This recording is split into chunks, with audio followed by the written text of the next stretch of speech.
Olá pessoal, meu nome é Leandro Ramos Ferraz, eu sou engenheiro de segurança do trabalho e eu sou um dos instrutores aqui da empresa Seta que está passando aí esse conteúdo para vocês a respeito da CIPA, né?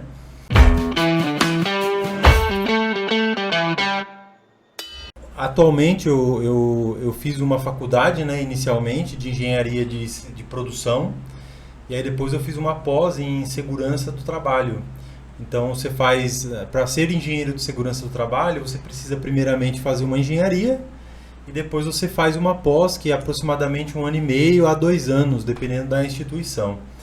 Então no meu caso eu fiz inicialmente, né, como eu falei, engenharia de produção e aí depois eu fiz a pós-graduação em engenharia de segurança do trabalho.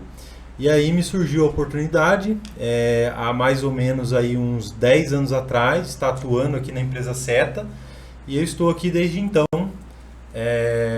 trabalhando em conjunto com a equipe aqui da Seta. E me foi atribuído, né, fazer esse curso aqui, gravar esse curso para vocês. Então, nesse módulo, né, eu vou falar um pouco sobre a contextualização da NR5 para vocês. Seria o módulo 2 do curso, tá? Pessoal, eu acredito que já tenha sido feito essa explanação, né, a respeito da portaria 3214, que é a legislação que vai falar a respeito da segurança do trabalho. Uma coisa que eu gosto de falar para os meus alunos é o seguinte: esse livro que nós estamos vendo aqui, que aqui nesse slide está até desatualizado, né? Está aqui de 1 a 35, agora, se não me engano, já saiu a NR36, que fala sobre frigoríficos, enfim. Toda a legislação da parte de segurança do trabalho. Então, um exemplo, a NR1 hoje fala sobre PGR e GRO, a NR2 eu não me recordo, a NR3 também não me lembro, a NR4 vai falar sobre o SESMIT, a NR5 vai falar sobre a CIPA, NR6 fala sobre EPI, NR7 é o PCMSO, NR8 também não utilizo muito, não me lembro. NR9 seria avaliações dos riscos ambientais, NR10 serviços com eletricidade e por aí vai, pessoal. Então cada NR ela foi surgindo de acordo com a necessidade de cada setor e de cada ambiente de trabalho. Eu vou dar um exemplo para vocês aqui da NR18. Então na NR18 falava-se sobre construção civil e sobre trabalho em altura. Aí, o que o legislador percebeu? Haviam-se muitos acidentes com altura dentro da construção civil. Aí ele se viu no dever de criar uma legislação específica somente para a NR35. Então, somente para trabalho em altura. E aí, o que eles fizeram? Eles criaram a NR35.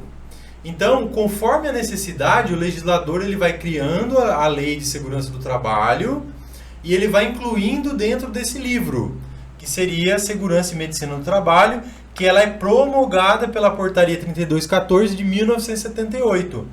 Aí, desde então, ela vem tendo as suas atualizações e lá, logo no início, já foi, você vê que é a número 5, né, a CIPA, logo no início já foi se dado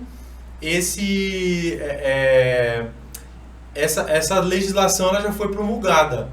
Então, pessoal, a NR número 5 ela vai falar estritamente sobre o tema que é nossa abordagem de hoje, que é a respeito da CIPA, tá? Então, pessoal, se você está participando, né, desse curso, quer dizer o quê? Que você ou é um cipeiro designado ou você é um cipeiro eleito ou indicado pela empresa como presidente da CIPA. Depois vai ter módulo, que seria o terceiro módulo, ele vai falar sobre o funcionamento da CIPA.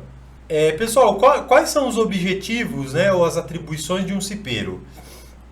Identificar os riscos do processo de trabalho, elaborar o mapa de risco, com a participação do maior número de trabalhadores com assessoria do SESMIT, Serviço Especializado em Engenharia de Segurança e Medicina do Trabalho, aonde houver, tá? Então vamos lá. Pessoal, como que a gente identifica os riscos existentes na empresa? Existem alguns documentos que nos ajudam nisso, né? Então, provavelmente, a empresa a qual você atua, ela deve ter um laudo de ergonomia, que é uma forma de se reconhecer os riscos, e ele tem um laudo chamado PGR-GRO, que é um documento que também está contendo ali todos os riscos alencados na sua empresa. Após a gente elaborar esses laudos, que são os primordiais aí para a empresa, depende do segmento, né? Se é uma indústria fabril, tem que fazer um laudo de NR12, se tem prensa, tem que fazer um laudo, né, de prensas e similares e por aí vai. Mas, no caso da maioria das empresas, geralmente vai se aplicar o PGR, a análise ergonômica e o PCMSO. Então, pessoal, nesse caso aqui, através desses laudos, a gente consegue mensurar quais são os riscos que essa empresa possui. Mensurado esses riscos, a gente consegue desenvolver o mapa de risco da empresa. E aí, geralmente, o SESMIT, pessoal, que é o Serviço Especializado em Engenharia de Segurança e em Medicina do Trabalho, ele auxilia quando ele tem. Quem que é esse SESMIT? É o técnico de segurança da sua empresa, é o engenheiro de segurança da sua empresa. Então, ele vai colaborar para que você monte esse mapa de risco, tá ok? Então, pessoal, fiquem tranquilos com relação a isso, não é nada muito complexo, tá?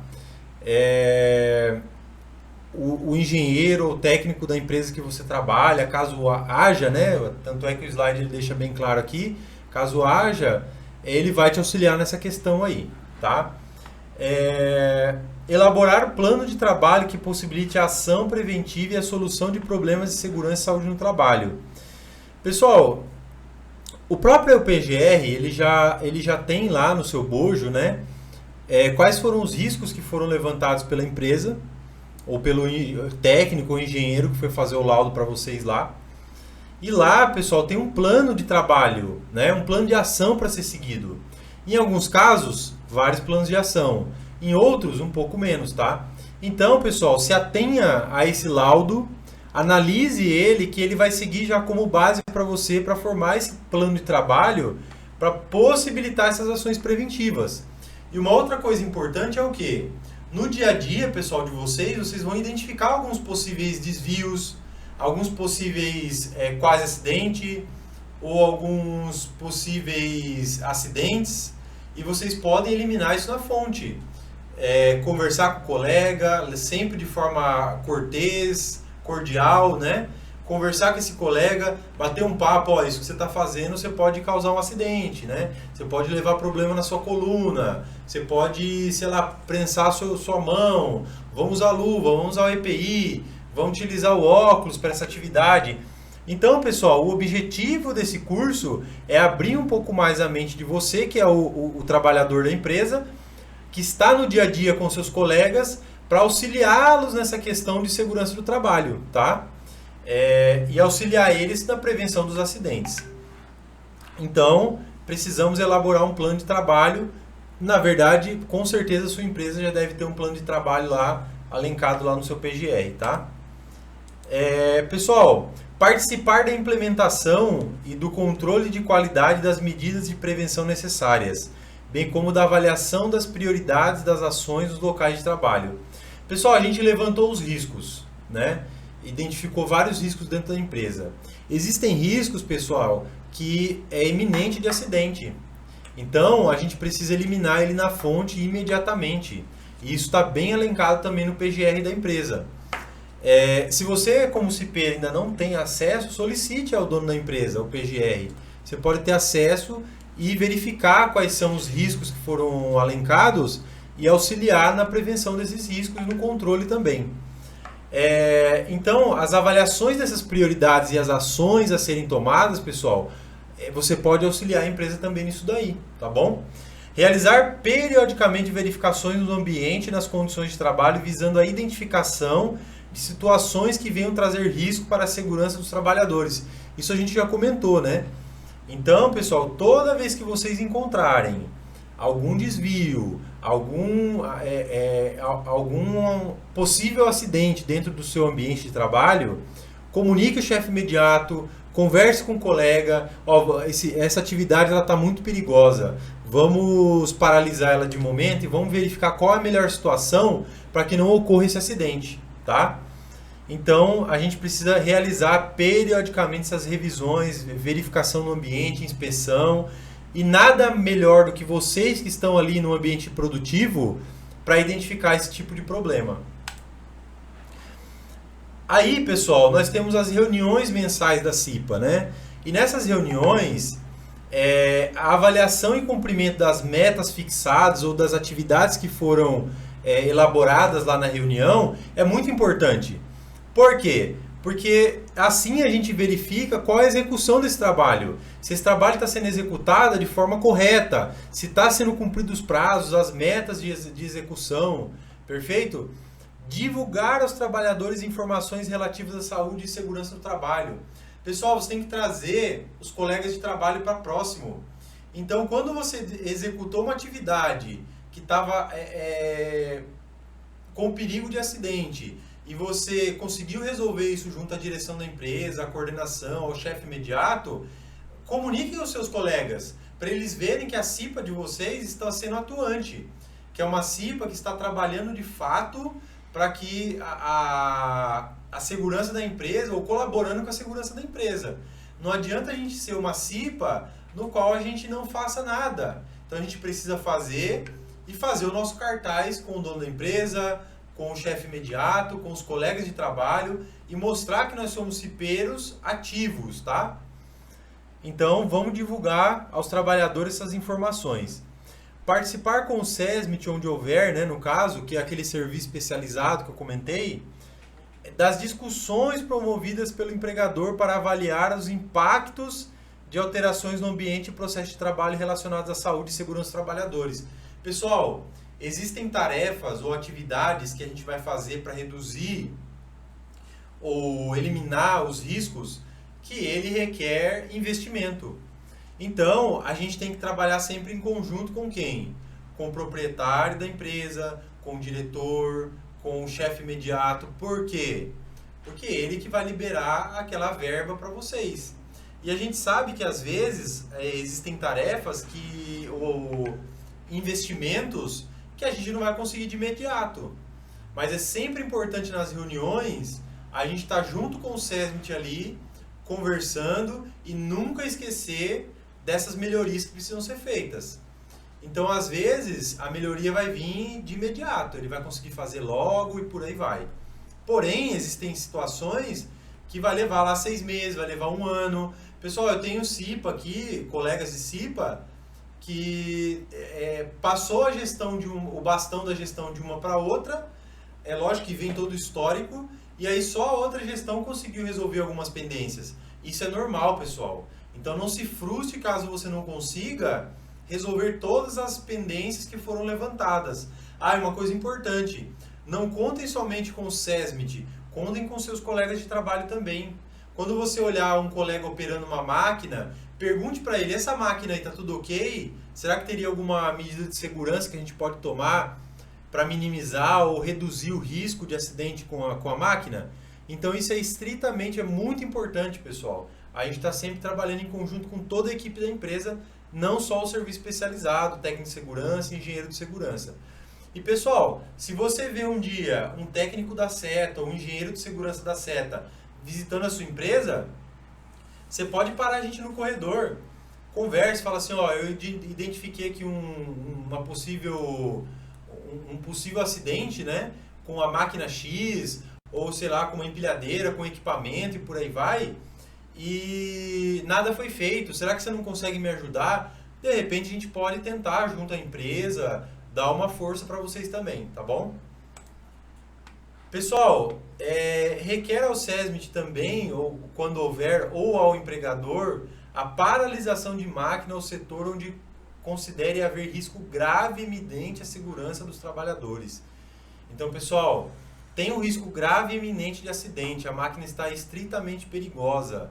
Chame o chefe imediato, chame o técnico de segurança, chame o SESMIT para paralisar essa atividade, tá? Ah, a pessoa está subindo em altura sem cinto, paralisa na hora, manda descer e já pede certificado de treinamento, fala onde você treinou, com certeza não foi na seta, porque lá na seta a gente indica usar cinto de segurança quando vai trabalhar em altura. Então, pessoal, é estritamente importante. Risco grave iminente à vida ou de lesão grave tem que ser comunicado, tem que ser paralisada a atividade.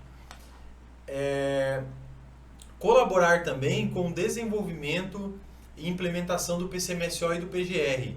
Então, pessoal, se você é um cipeiro ativo, você precisa colaborar também com a implementação do PCMSO da empresa. O que é o PCMSO, pessoal? Que vocês possivelmente não saibam. O PCMSO é um programa de controle médico de saúde ocupacional.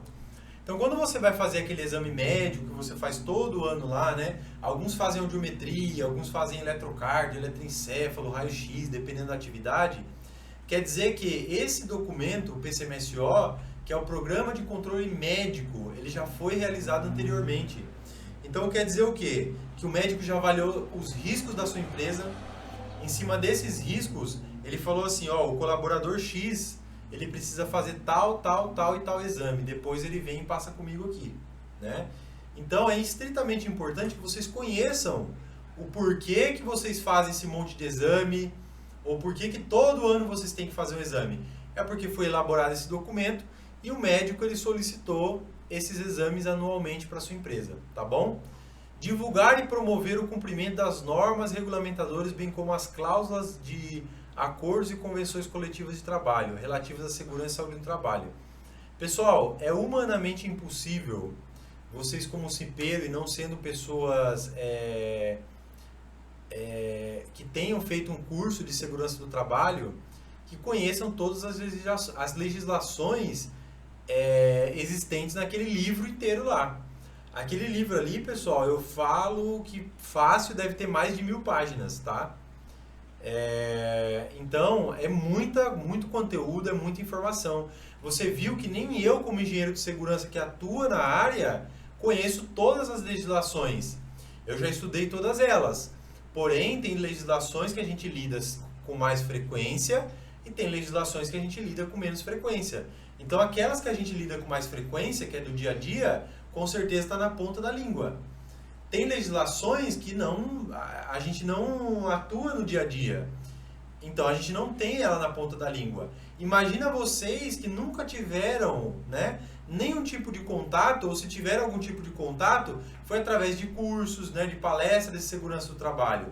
É muito mais difícil para vocês. Por isso que é sempre importante você contar com o técnico de segurança, que é aquele fixo dentro da sua empresa, ou contar com a gente que é terceirizado, que vai aí de vez em quando na empresa de vocês, tá?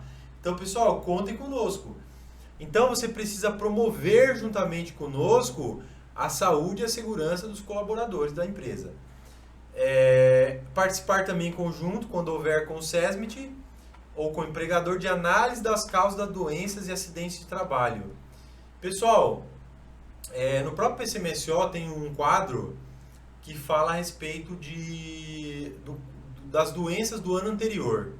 Então tem um quadro lá que vai verificar quais foram os exames que deram alterado, quais foram os exames que estavam ok. E aí, através desse quadro, a gente consegue verificar quais são os principais fatores de risco dentro da empresa, ou causadores de lesão dentro da empresa. Então, quando nós causamos um tipo de lesão, a gente tem que atuar e eliminar na fonte para que não ocorra isso com mais colegas de trabalho nossos, perfeito? Requisitar ao empregador e analisar as informações sobre questões que trabalham interferindo na segurança e na saúde dos trabalhadores. Pessoal, tudo que vem de encontro à segurança do trabalho ou à segurança na atividade que você executa, é estritamente importante que seja sempre comunicado ao chefe imediato, ao dono da empresa, à equipe de segurança do trabalho. Por quê? Nós estamos lidando, pessoal, com vida. Então, tudo aquilo que está interferindo na saúde do seu colega... Pessoal, outra tarefa de vocês também é requisitar à empresa as cópias das CATs emitidas. A CAT, pessoal, é o comunicado de acidente de trabalho, é a comunicação do acidente de trabalho. Então, todas as CATs que foram emitidas durante o ano, vocês podem solicitar à empresa e está verificando, né, quais foram os acidentes que ocorreram em cima dessas CATs, o que a gente pode fazer para prevenir que esses acidentes não ocorram novamente, tá? Promover anualmente, em conjunto com o SESMIT, onde houver, a Semana Interna de Prevenção de Acidentes de Trabalho, a CIPAT. Então, geralmente a CIPAT ela é feita uma vez por ano, geralmente é uma semana, né, no qual a empresa ela promove uma semana interna de palestras com profissionais da área de saúde, da segurança do trabalho, para estar fazendo essa semana de prevenção de acidente de trabalho. Então vocês podem colaborar também com o SESMIT, onde houver, com o dono da empresa e por aí vai. Participar anualmente em conjunto com a empresa de campanhas de prevenção de AIDS e combate ao tabagismo. Então isso aí vocês também podem estar auxiliando a empresa, tá? Pessoal, o que devemos discutir, pessoal, numa reunião de CIPA, né?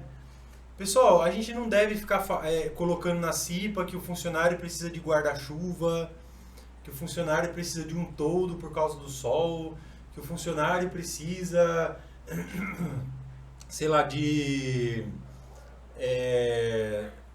enfim, pessoal, coisas banais. Esse era onde eu queria chegar. Você falou de comida, reclamar de comida. Então, a gente reclamar de comida, reclamar do refeitório, enfim, isso, pessoal, não faz parte da CIPA.